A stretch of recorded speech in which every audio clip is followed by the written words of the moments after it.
আমেরিকাতে শুরু হয়ে গিয়েছে তুষার ঝড়, আর এই তুষার ঝড়ের মাঝেও বরফের মাঝে আমরা কিভাবে ছবি উঠি আর বরফের দিনগুলোতে কি কি করি সেগুলোই থাকছে এই ব্লগে। তো গাইস, ভিডিওটি না টেনে আপনারা সম্পূর্ণ ব্লগটি দেখতে থাকুন। আশা করি পুরো ব্লগটি আপনাদের অনেক ভালো লাগবে। Hello dear subscriber, welcome to another blog. তো গাইস, গত 2 দিন আমি দেখিয়েছি যে এখানে অনেক পরিমাণে স্নো হওয়ার কথা ছিল, অ্যান্ড দেন স্নো হয়েও গিয়েছে। দেখেন একদম ক্রিস্টাল বরফ হয়ে গিয়েছে। এগুলা নরমই ছিল, বাট এখন একদম পুরো ফ্রিজের যে বরফগুলা সেরকম হয়ে গিয়েছে। এখন দেখাবো আপনাদের বাইরে কি কি হচ্ছে না হচ্ছে। গাছগুলো অনেক সুন্দর হয়ে আছে, দেন আমার পিছনে অনেক সুন্দর হয়েছে, সবকিছু আপনাদের দেখাবো। সো পুরো ব্লগটি দেখতে থাকুন। আমার তো আসলে বেশি ভয় লাগতেছে আমি কি আবার পিছলা পড়ে যাই কিনা, কারণ অনেক পিছলা টাইপের হয়ে গিয়েছে। চলেন আমার সাথে সাথে আপনারাও টাচ করবেন, দেখেন কেমন লাগে। এখানে দেখতে পাচ্ছি ও ওয়াও, একদম বরফ হয়ে গিয়েছে। তো গাইস, এখন একটা দেখবেন গাড়ি পার হবে এদিক দিয়ে, এটা হচ্ছে রোড। যেহেতু গাড়িটা গেল অনেক আস্তে আস্তে যেতে হচ্ছে, কারণ এনি টাইম এগুলা স্লিপ খেয়ে যাবে গাড়িগুলা। বরফের গাড়িগুলো এসে, মানে যেগুলো স্নো ক্লিন করে, সেগুলো এসে রাস্তাগুলো একটু ক্লিন করে দিয়ে গেছে, বাট এগুলো তাই কিচ্ছু হবে না। এগুলাই সকালবেলা এসে পরিষ্কার করে দিয়ে গেছে। আর এখন দেখতে পাচ্ছি ওরে বাবা কি শক্ত হয়ে আছে। আর ওই রোডে তো আমি যাবোই না, কারণ প্রচুর পরিমাণে একদম পা পিছলে যাওয়ার মতো পিছলা হয়ে আছে। আর এগুলো হচ্ছে ট্রাস, এগুলো দেখেন একদম বরফ হয়ে গিয়েছে। আর উপরে কারেন্টের তারগুলা, ওগুলো একদম বরফ হয়ে গিয়েছে। ইসুবা এখানে মুরগি আর কবুতর রাখছে, আল্লাহ জানে যে কি ঠিক আছে কিনা। তো একটু পরে খোলা হবে, আশা করছি যে যাতে বেঁচে থাকে, কারণ এত ঠান্ডা। সো একটু টাফ হয়ে যাবে মানে বেঁচে থাকার জন্য ওদের। তো ইনশাল্লাহ ঠিকই থাকবে। আমার কাছে এই গাছটা মাশাআল্লাহ অনেক সুন্দর লাগতেছে, পুরা সাদা হয়ে আছে ডালপালাগুলো, অনেক সুন্দর না? ওয়াও। তো গাইস, থ্যাংক ইউ, অনেকক্ষণ আমার সাথেই ছিলেন। আরও থাকেন, আরও অনেক কিছু দেখাবো আপনাদের। মানে যেটা পড়তেছে এটা একটু বড় বড় দানা, সো আমার লাগতেছে আর কি। গাইস, আপনারা গতকাল দেখেছিলেন যে আমি যখন গাড়ির কাগজটা এখানে এটা দিয়েছিলাম, তো তখন একদম খালি ছিল, আজকে একদম ভরে গিয়েছে। তো এটা দেওয়াতে মেবি একটু ভালোই হয়েছে। আশা করছি চারপাশের ভিউটা আপনাদের অনেক বেশি সুন্দর লাগতেছে। আর আমি বারবার বলতেছি এই কারণে, কারণ আমার কাছে সুন্দর লাগতেছে। জাস্ট এইটাই একটু সমস্যা যে অনেক অনেক অনেক বেশি ঠান্ডা।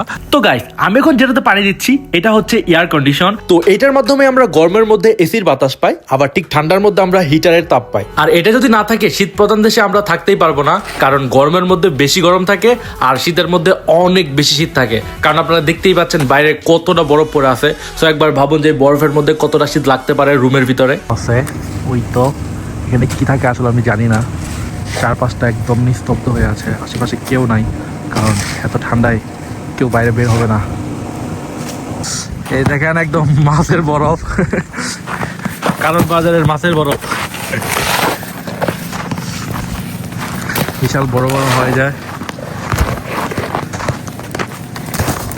তো ওই নর্মাল স্নোটা পরিষ্কার করতে সুবিধা হয়, বাট এটা একদম আইস হয়ে গেছে, এই জন্য একটু টাফ।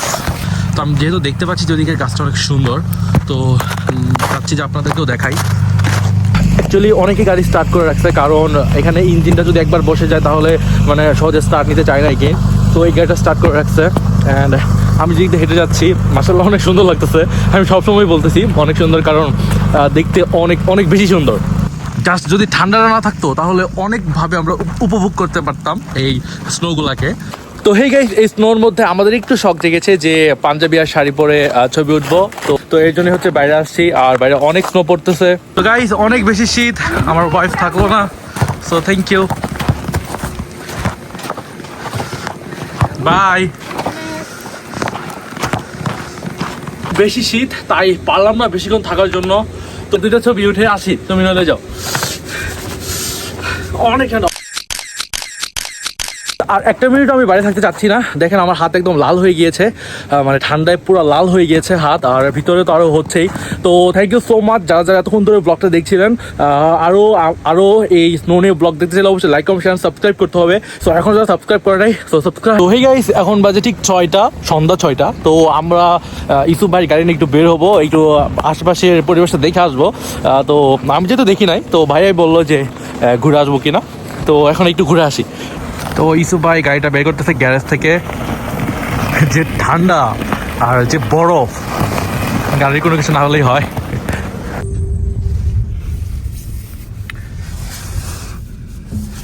তো গাইস বরফের মধ্যে আসলে বেরি হওয়া যায় না, তারপর আমরা গাড়ি নিয়ে বের হয়েছি জাস্ট আশেপাশের ভিউটা দেখার জন্য। কারণ যখন বরফ পড়ে তখন আমরা শুধু রুমের ভিতরে থাকতে হয়, আশেপাশে কি হয় না হয় মানে এটা একটু দেখার ইচ্ছা থাকে। তো আমারও ইচ্ছা ছিল, আর ভাইও বললো যেহেতু, তো আমরা বের হয়ে গিয়েছি।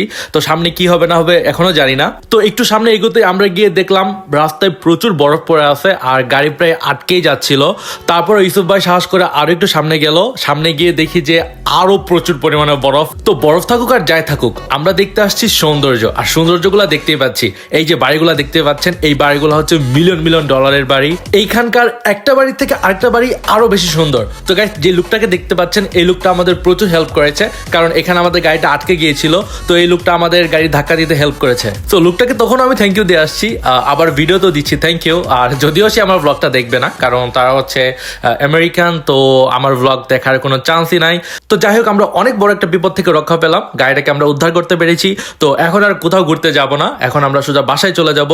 তো আশেপাশে সৌন্দর্যগুলো দেখতে দেখতে যাচ্ছি, সাথে সাথে আপনাদেরকেও বলছি যারা যারা এই পুরো ব্লগটি দেখছেন তারা অবশ্যই লাইক কমেন্ট শেয়ার সাবস্ক্রাইব করে দিবেন। আর পরবর্তী ব্লগের জন্য কিন্তু সাবস্ক্রাইব করতেই হবে।